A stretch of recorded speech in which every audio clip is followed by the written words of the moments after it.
Hello everyone, आप सभी का स्वागत है आपके अपने चैनल धरावीरा एकेडमी पे, जहाँ पर हम लोग स्पोकन इंग्लिश की क्लासेस ले रहे हैं। ऑलरेडी मैं कुछ क्लासेस ले चुकी हूँ, तो आप लोग मेरी उन क्लासेस को ओवरव्यू कर सकते हैं।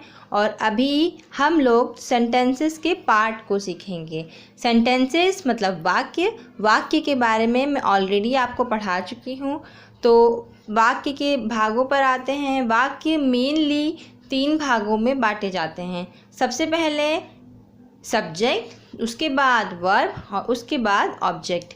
हम लोग नॉर्मली एक सेंटेंस से स्टार्ट करते हैं और उसी के अकॉर्डिंग इसका क्लासिफिकेशन देखेंगे।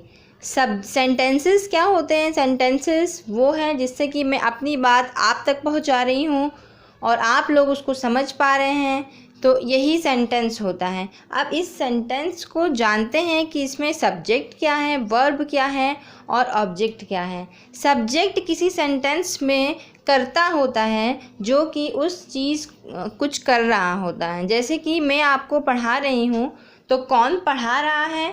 मैं पढ़ा रही हूँ, तो मैं इस सेंटेंस में सब्जेक्ट हूँ। ठीक है। अगर आप किसी भी सेंटेंस में ये क्वेश्चन पूछते हैं कि कौन कर रहा है, तो जो आंसर मिलेगा वो सब्जेक्ट होगा। ओके, तो सब्जेक्ट की डेफिनेशन देखिए। सब्जेक्ट वो होता है जिसके बारे में वाक्य में या तो बात हो रही हो या फिर वो जो किसी क्रिया यानी काम को कर रहा हो। दूसरे शब्दों में सब्जेक्ट किसी भी वाक्य का प्रमुख केंद्र होता है। ओके, अब हम लोग आते हैं सेकंड चीज़ पर, जो कि है वर्ब। वर्ब होता क्या है?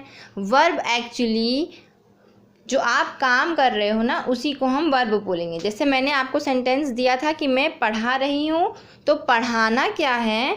पढ़ाना है वर्ब। ठीक है, तो जो भी आप काम करते हैं वो वर्ब कहलाता है। क्रिया वो है जिसके माध्यम से सब्जेक्ट के कार्य या अथवा स्थिति की जानकारी मिलती है, उसी को हम वर्ब बोलते हैं। ठीक है, अगर हम लोग ने सब्जेक्ट और वर्ब समझ लिया तो हम लोग सीधे आ जाते हैं ऑब्जेक्ट पे। ऑब्जेक्ट क्या होता है? ऑब्जेक्ट होता है कारक। कारक मतलब मैंने पढ़ाया। क्या पढ़ाया? अंग्रेज़ी पढ़ाई, हिंदी पढ़ाई। तो इसका प्रभाव, मेरी वर्ब का प्रभाव जिस पर पड़ेगा, उसी को हम बोलेंगे ऑब्जेक्ट। मतलब कारक वह होता है जिस पर कर्ता के कार्य या अथवा का अवस्था का प्रभाव पड़ता है, वही ऑब्जेक्ट होता है। अब ये जो आपको मैंने पढ़ाया है वो नॉर्मली सा ओवरव्यू था सब्जेक्ट, वर्ब और ऑब्जेक्ट का। नेक्स्ट वीडियो में आपको इसी को अच्छी तरीके से पढ़ाने जा रही हूँ कि वर्ब के टाइप कितने होते हैं, सब्जेक्ट कितने टाइप के होते हैं, ऑब्जेक्ट कितने टाइप के होते हैं। तो मैं आपका नेक्स्ट वीडियो में वेट करूँगी। तब तक के लिए thanks for watching and bye bye.